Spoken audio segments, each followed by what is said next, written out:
Welcome to Not Milk Never Milk. Subscribe if you're lactose intolerant.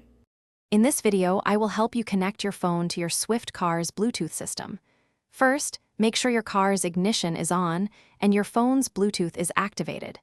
Then, navigate to the infotainment system in your car. You'll want to find the main menu or settings option on the display. This is the crucial first step to getting your devices ready for pairing.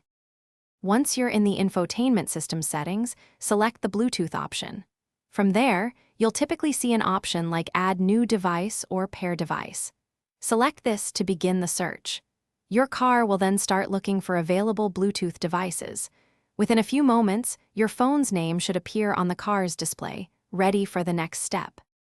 Now, select your phone's name from the list shown on your car's screen.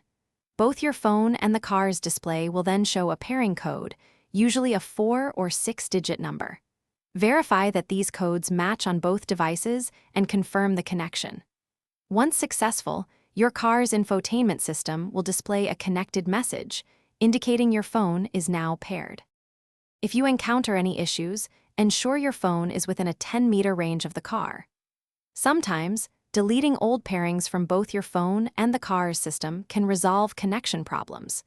With your phone successfully connected, you can now enjoy hands-free calling, stream your favorite music, and access other compatible features, making your driving experience safer and more enjoyable.